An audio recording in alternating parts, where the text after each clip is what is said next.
Okay, இப்போ நம்ம என்ன பார்க்கலாம் அப்படின்னா array.prototype.reverse பற்றி பார்க்கலாம். ஓகே, ஸோ இப்போ வந்து பார்த்தீங்கன்னு வச்சுக்கோங்களேன், லெட்ஸ் ஹேவ் லைக் ஒரு அரே வச்சிருக்கோம் வச்சுக்கோங்களேன், ஃப்ரூட் சொல்லிட்டு. இது வந்து ஃப்ரூட்ஸ் இல்லையா, ஃப்ரூட்ஸ் வச்சுருக்கோம். இப்போ வந்து பார்த்தீங்கன்னா நம்ம எப்படி இருக்குது, ஆப்பிள், பனானா, செரின்னு சொல்லிட்டு இருக்குது. நம்ம லாக் பண்ணி பார்க்கலாமா? So log fruits. So save பண்ணி பார்த்தீங்க அப்படின்னா அதே மாதிரி we have apple, banana, cherry. But what suppose for some reason வந்து ரிவர்ஸ் பண்ண வச்சுக்கோங்களேன், அது எப்படி பண்ணலாம் அப்படின்னா ஜஸ்ட் அதே மாதிரி தான் டாட் ரிவர்ஸ் அண்ட் இங்கே போட்டிங்கன்னா அப்படின்னா அழகாக வந்து உங்களுக்கு ரிவர்ஸ் பண்ணுறோம். இப்போ பார்த்தீங்கன்னா we have செரி, பனானா அண்ட் ஆப்பிள்.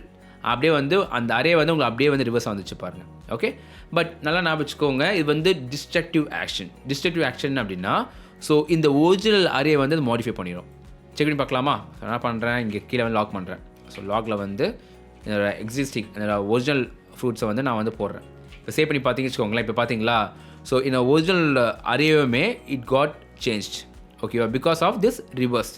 ஸோ எப்போயுமே நீங்கள் அதை யூஸ் பண்ணக்கூடாது. இதுக்கு பதிலாக தான் வந்து வி ஹாவ் சம்திங் டிஃப்ரெண்ட். அதை நான் வந்து நெக்ஸ்ட் இதில் உங்களுக்கு ஷோ பண்ணுறேன். ஓகே, ஸோ ரொம்ப கேர்ஃபுல்லாக யூஸ் பண்ணுங்கள் ரிவர்ஸை, பிகாஸ் இது வந்து ஒரிஜினல் அரே வந்து இது வந்து மாடிஃபை பண்ணிடும். ஓகே,